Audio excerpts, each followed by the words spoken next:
I placed a star upon your name, and I was born into the wind, and beauty was an endless flame. I loved you now, I love you then.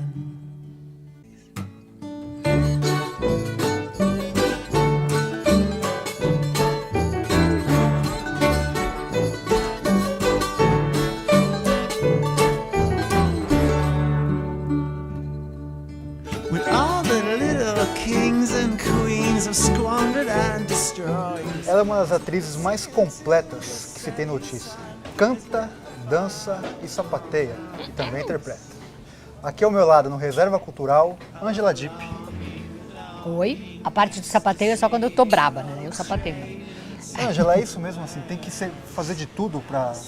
O artista tem que fazer de tudo mesmo pra... De preferência, né? É uma maravilha esse artista ser completo, mas infelizmente já não é mais o meu caso. Eu comecei a minha carreira como bailarina, então tinha coisa da dança muito forte. E depois, em alguns musicais que eu atuei, então eu sou uma atriz que canta, assim, mas eu não sou essas atrizes que hoje em dia tem um preparo incrível, né? Aqui no Brasil tem uma formação de um grande elenco aí de musical, que eles são preparadíssimos para tudo mesmo. Agora já tô meio fora de forma. Você tem um trabalho importante na televisão, no teatro e também no cinema. Eu queria saber como que o cinema entrou na sua vida profissional. O cinema entrou na minha vida pessoal, não é essa a pergunta, mas entrou assistindo Tom e Jerry aos domingos às 11 da manhã lá em Porto Alegre, no cine chamava Vitória. E na minha vida profissional, a primeira vez que eu me relacionei com uma câmera foi, eu fiz fazia algumas figurações de comercial em Porto Alegre, principalmente como aqueles coros de bailarinos e tal. E aí uma vez precisavam de uma bailarina que falasse, né? E aí eu fui fazer o teste e passei no teste, era um comercial de um banco importante lá no Rio Grande do Sul, um comercial grande, bonito, que inclusive os diretores seriam de São Paulo, né? Isso eu estou falando de 30 e tantos anos atrás. E aí eu adorei a coisa de comercial, de trabalhar com câmera, porque a gente ficou acho que uns 3 dias filmando e tal. Eu fiquei assim encantada com a história da câmera. E por conta disso também que eu tive essa vontade de vir para São Paulo. Então, de uma certa maneira, assim, indiretamente, né, a câmera me trouxe para cá, né? Apesar da minha formação ser de bailarina e depois teatro forte aqui em São Paulo. Qual que foi o seu primeiro filme no cinema? Bom, eu fiz algumas participações gratuitas para os cineastas, tipo Luiz Vilaça. Falo gratuitas porque eram filmes, acho que era o início da carreira de cineastas deles, né? Do Beto Brant, eu fiz Terremoto, que era 1 minuto, que ele tinha um festival do 1 minuto, sim, né?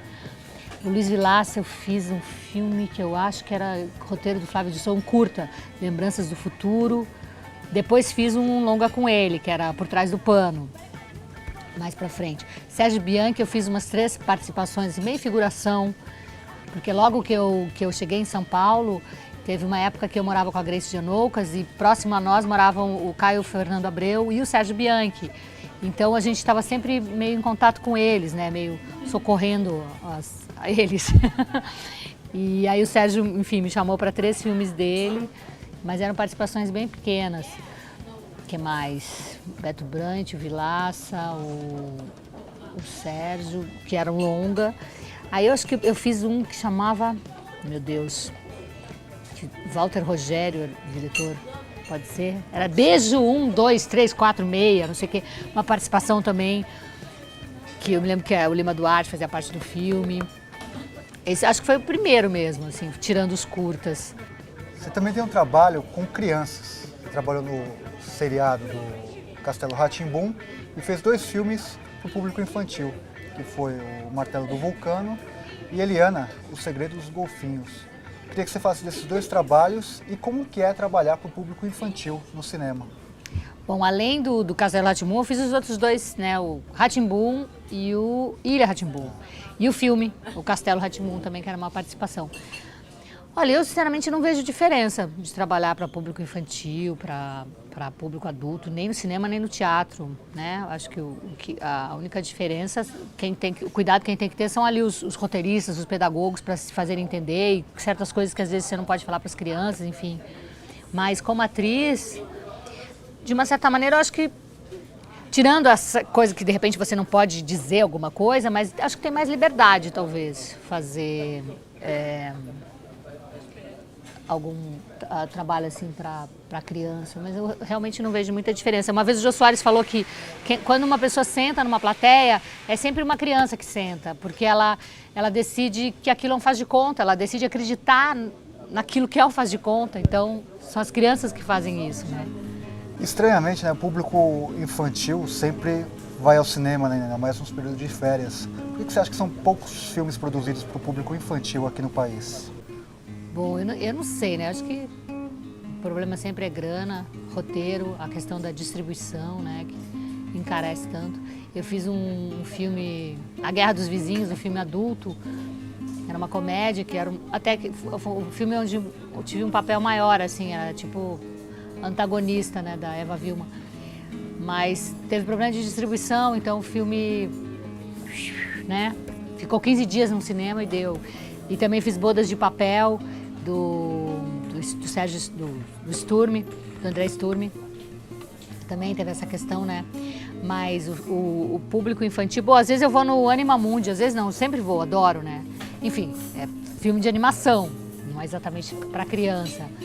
Mas tem uma coisa da criatividade, da tecnologia envolvida, que talvez as crianças que já estão nessa era, né?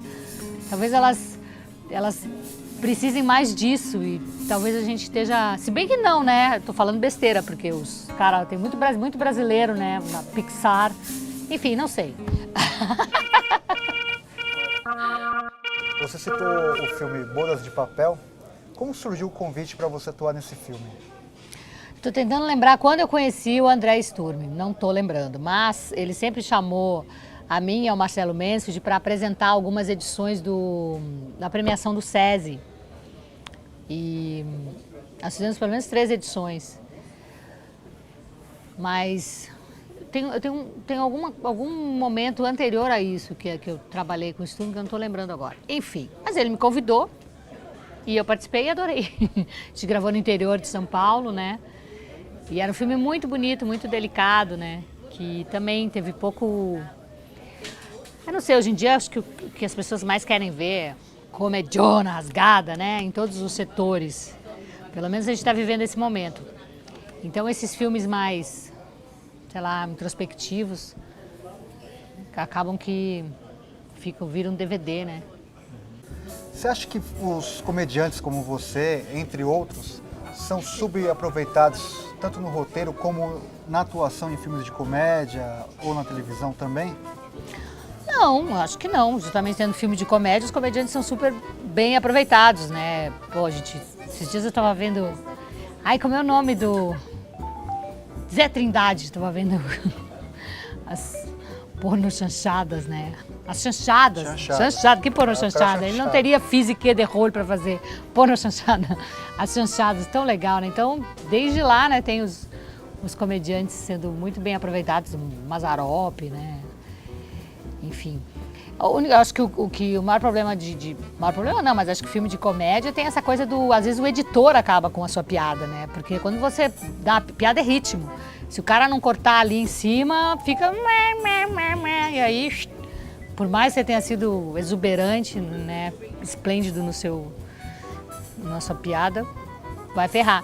Então, o cinema passa por essa questão da tecnologia, né? Que aí entra é o montador, o editor, sei lá. Eu também não sou nenhuma expert no negócio, mas eu sei que eu já vi cenas minhas em filmes, cenas engraçadas, que o que eu sentia é que se tivesse sido cortado antes, teria ficado, né, lá em cima, no punch, assim, teria ficado bem mais engraçado. Que era essa a ideia, né? Então faltam comediantes na edição, é isso? É, provavelmente deve ser esse o problema. Angela Dipp, quais são as suas maiores referências na comédia e no humor? Bom, como eu falei no início, minha primeira relação com o cinema foi assistindo Tom e Jerry. E o primeiro drama que eu assisti foi Branca de Neve, que eu me lembro que eu chorei muito quando a Branca de Neve foi envenenada. E também o Bambi era super triste, enfim. Mas depois, o outro filme que eu assisti, não lembro o nome, mas era um faroeste, que eu lembro que a primeira vez filme adulto, o primeiro que eu vi foi um faroeste, num cinema do interior, numa cidade muito pequena, na época, menor ainda, em Soledade, no Rio Grande do Sul, e eu lembro que uma parte da plateia sentava em cavaletes, assim, a gente viu. E eu fiquei encantada com o cinema. Então, acho que filmes do Chaplin, né, de comédia, assim, essa coisa do palhaço mesmo, né, que a reversão de expectativa, pá, cai, né, isso no desenho animado tem direto, né. Então, acho que foram essas as minhas primeiras referências, assim, Foi isso, Chaplin e Tom e Jerry. Depois eu lembro que eu fui assistir, eu adorava Trinity, que era muito engraçado, né? O Bud Spencer lá e o Terence Hill. Eu adorava, eu lembro que foi, acho que a primeira vez que eu fui no cinema com meu pai, para tirar meu pai de casa era sempre dificílimo. E depois com ele também eu assisti a Fábrica de Chocolates, né? Primeira versão. O Buster Keaton, o Harold Lloyd, essa coisa de comédia física. Sempre adorei aquelas Aliás, esses dias eu estava assistindo de novo lá, o Harold Lloyd tem uma cena lá do... Como é que chama? Bom, enfim, mas é do relógio. Que até, segundo comentam ali, ele estava fazendo aquilo de verdade, outros falam que não, que o negócio estava virado, aí não sei. Enfim, mas é incrível, de qualquer maneira, o trabalho de corpo dele. E aí eu estava vendo que desde então, né, os americanos têm essa coisa com... Que hoje em dia virou 007, aquelas tomadas que pula do trem, mas acho que começou ali, né, essa coisa dessa coreografia coreografia perigosa, né, que as coisas, o cara tá quase caindo, o outro vem, Mas assim, no Brasil, bom, o Mazzaropi, eu acho que a minha referência são de comediantes da televisão que eu via com meu pai, que também fizeram cinema, né?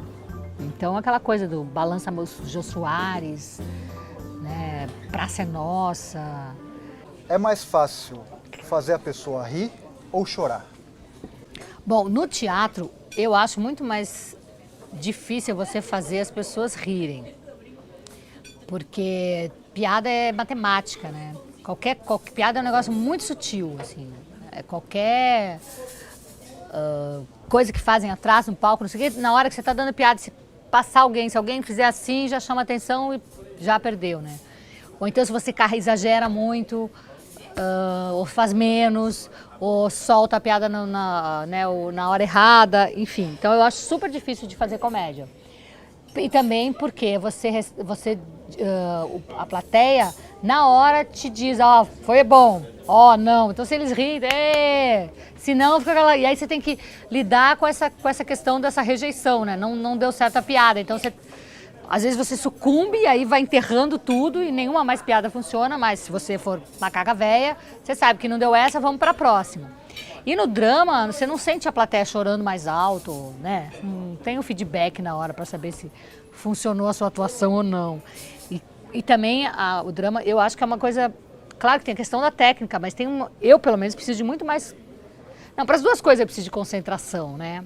Mas recentemente eu tive uma experiência na televisão com cena dramática, né? E aí eu senti que principalmente porque era... não ia ter a chance de fazer 1000 vezes a cena, nem dá quando você está com essa coisa, né, de emocional, assim. Então eu vi que tinha que ter muito mais concentração, assim, né. E na televisão, na verdade, está tudo desconcentrado à sua volta e você concentrado, né. No teatro, ao contrário.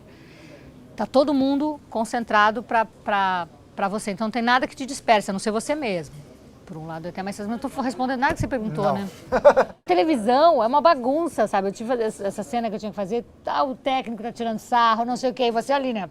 Porque naquela hora que tá a rubrica, fulana se emociona, entre uma frase e outra, eu sou muito obediente, né? Então, no cinema, acho que no cinema não, o cinema tem uma coisa mais concentrada o tempo inteiro, né? Eu acho que fica no meio entre teatro e televisão, assim. Porque é mais caro, né? Se bem que hoje em dia não é tão caro, né? Com o negócio de... essa câmera aqui, ó. Mas antes assim, só temos 10 centímetros de filme, sei lá. E aí tem que ser ali. Mas qual é a pergunta?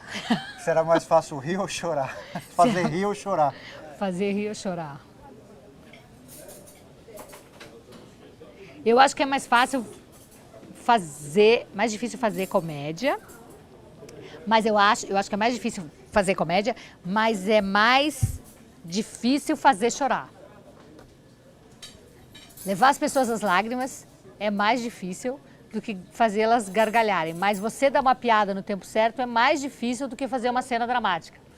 You get it? Comediante é levado a sério pela crítica? Assim, a gente não vê um comediante ganhar um prêmio de melhor ator, melhor atriz. Por que você acha que tem isso?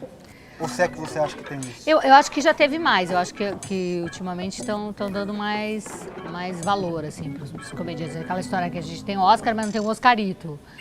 Mas por que será, né? Boa pergunta. Não sei. Por que apesar das pessoas estarem querendo muito mais buscando comédias e tal, acho que essa coisa da densidade, do intelectualoide, que não sei, que é um negócio que te faz pensar, que te faz sofrer, que te dá uma introspecção, vale mais do que rir, né? Eu não sei te responder. Por que dão mais importância para... Eu acho que um comediante pode fazer tudo, tanto drama quanto comédia, eu acho. E agora, acho que uma pessoa que faz só drama, não sei se ela consegue fazer comédia. E digo isso pela minha experiência, assim, que a maioria dos meus atores bons, comediantes, já vi fazendo outros trabalhos de drama e fazendo bem. E eu também, eu sou uma pessoa boa de comédia e de drama. Contratem-me. Talvez, porque, por exemplo, eu sou uma pessoa muito alegre e às vezes as pessoas confundem a alegria com falta de responsabilidade. Não tem nada a ver. Talvez, então, achem que os comediantes, por terem essa leveza e tal, não devam ser levados a sério, sejam, sei lá, tão irresponsáveis que não mereçam prêmios. Nada a ver, né? Mas talvez seja por aí, porque a gente vê muito isso na vida, assim, a pessoa que é alegre, de bem com a vida, assim, nossa, acho que ela não é confiável. No humor, você foi uma das pioneiras do sexo feminino. Por que é tão difícil ver mulher fazendo piada, contando piada? E o que você enfrentou quando decidiu ingressar nessa área? Também essa pergunta é muito difícil, mas é uma realidade, assim. Eu acho que a gente vive num mundo machista, né, total. Então, se nós formos olharmos, foi, nossa, conjugação dos infernos, né? Mas se a gente for olhar stand-up, por exemplo, 95% são homens, né? Que stand-up é sempre comédia. E eventos corporativos geralmente preferem homens.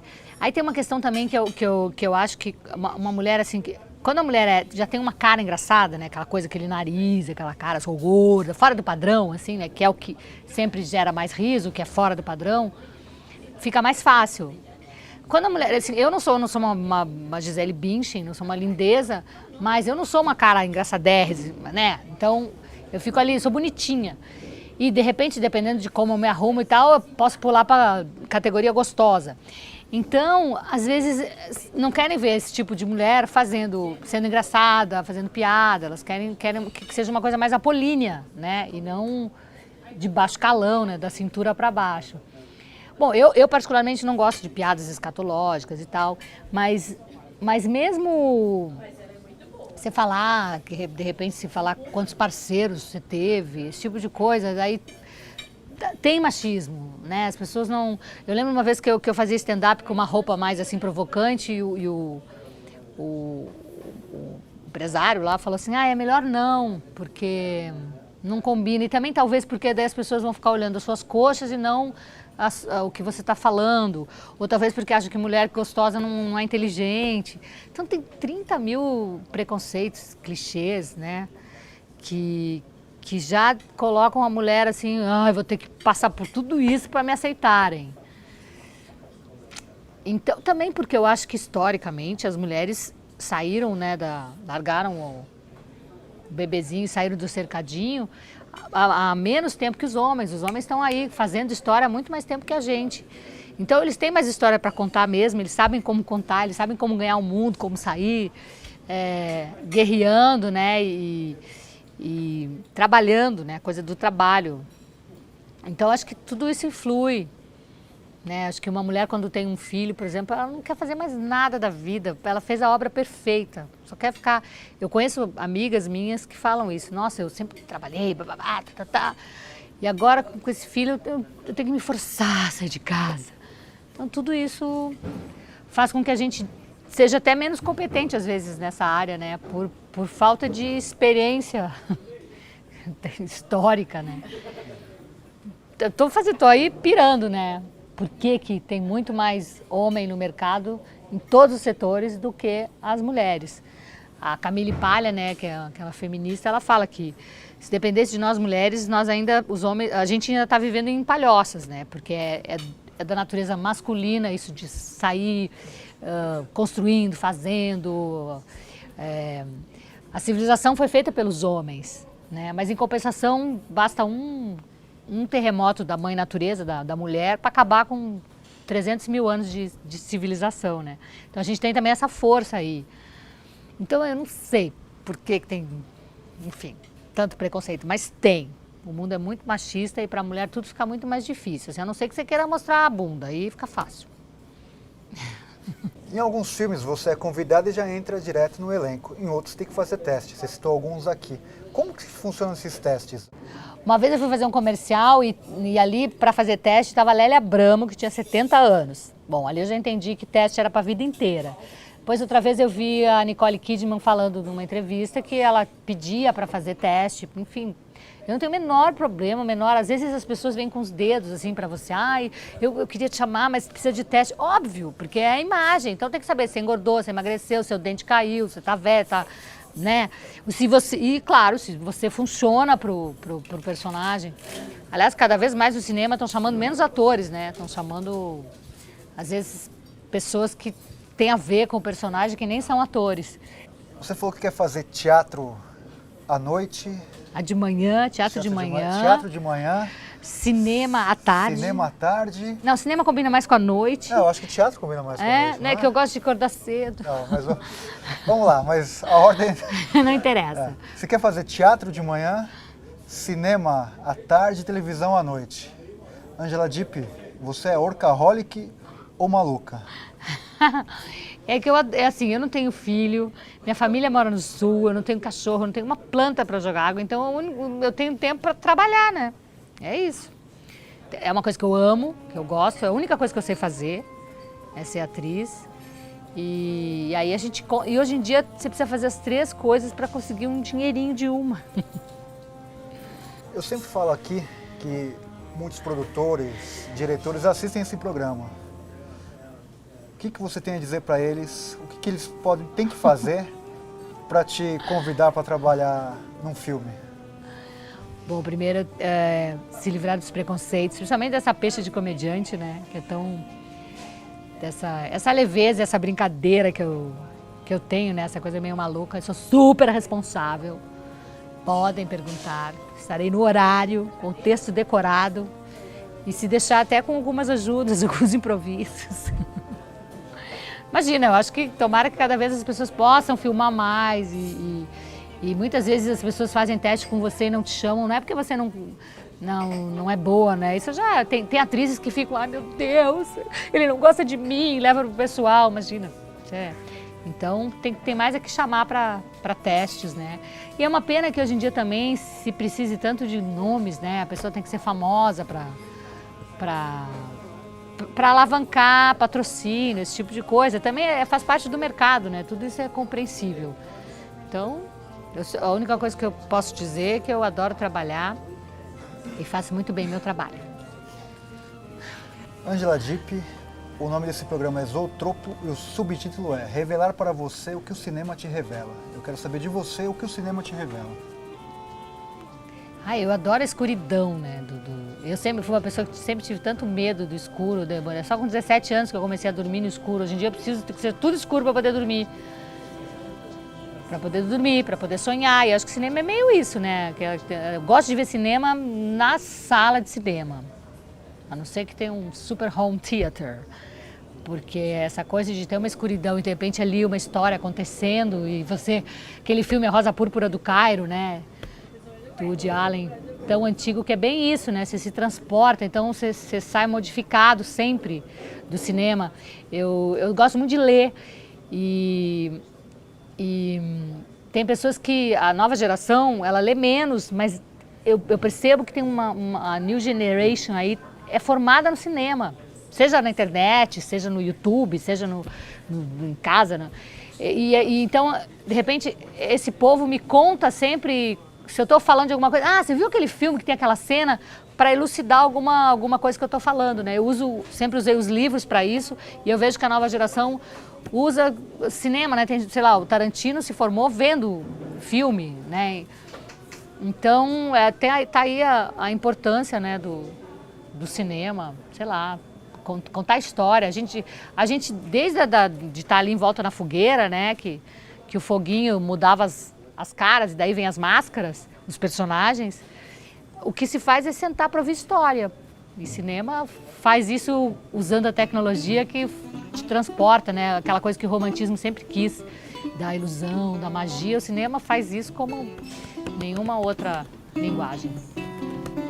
A year ago we parted and I was downhearted. Just being friends would never do. And now we're reacquainted and all the stars seem fresh painted. And here's what I long to say to you. Hello, heartstring, where have you been?